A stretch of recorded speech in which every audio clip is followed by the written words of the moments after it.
With an update on the coup in Niger, where Ecowas Authority of Heads of State and Government is not taking lightly the defiance stance by the Junta in Niger on returning the country to democratic rule.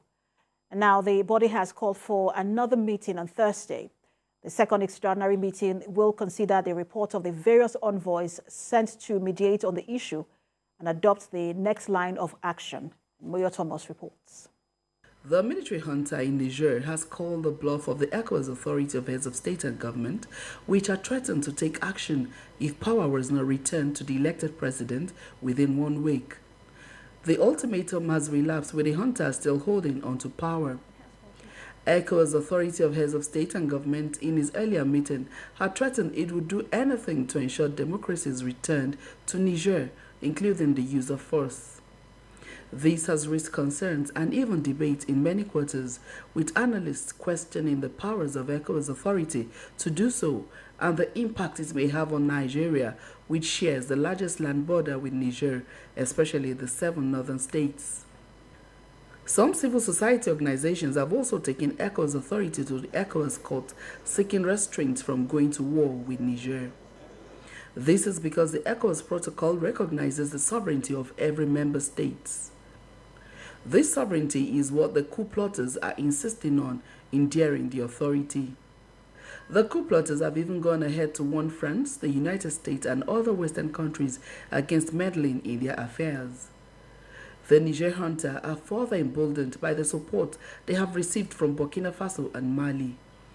It is an indication that these Francophone countries are indeed ready to break free from France, their original colonial powers.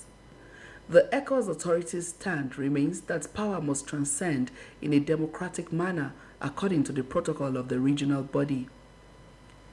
The Ecowas Protocol on Peace, Security, Stability and Good Governance was recognized in the 1993 treaty.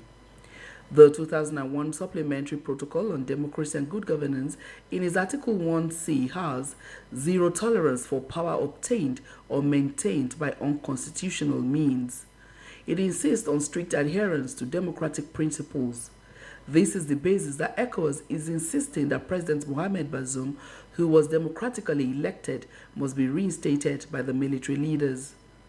The world now looks to ECOWAS to champion the mission of returning democracy to at least Niger as the body meets on Thursday. Moyo Thomas, TVC News, Abuja. The Senate has promised to work closely with all labor unions to come up with solution-driven ideas that will help the federal government implement palliative measures. President of the Senate, Godswill Akpabio, disclosed this when the Senate leadership met with labor union leaders at the National Assembly. And TVC News' TJ Swadeoye reports. The Senate's leadership meets with organized labor to resolve issues that have trailed the fuel subsidy removal. This was after an initial agreement reached when labor unions brought their protest to the doorstep of the National Assembly, demanding quick intervention from the federal government to cushion the impact of fuel subsidy removal. This follow-up meeting is to further drive home their demands and proffer possible solutions to the economic crisis at hand. They say the harsh impact already felt by Nigerians across the country could be ameliorated if the federal government successfully implements palliative measures that are far-reaching and sustainable.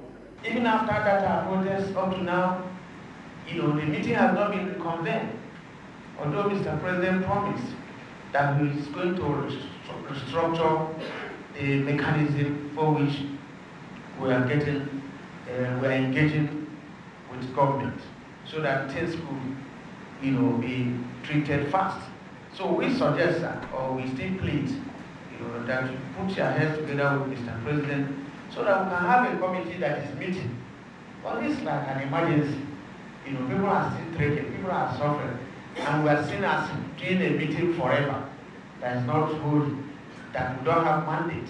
At times, some things are very necessary. We understand, distinguished senators, some things are necessary for us to do. But the timing of some of the decisions we also make infuriates the people. And when the people put pressure on the leadership, it will be difficult for us to fold our arms and not to act. The President of the Senate commends the union leaders for their understanding and willingness to work with the government to set the country on the path to progress. Senator Akpabio appeals to them and asks for patience as they continue to engage, dialogue, and find better ways to support the federal government in easing the sufferings of Nigerians across the country. The Senate will partner with you to put these ideas together. The Senate will be very glad to approach the executive arm of government in partnership with you to see how we can work together to reduce the sufferings of Nigerians. All Nigerians hope for is an improved well-being and to also feel the impact of palliative measures rolled out by the government to reduce the hardship caused by the removal of fuel subsidy. Hopefully, the threats of industrial action and protest will go away if these demands are met. TVC News, Abuja.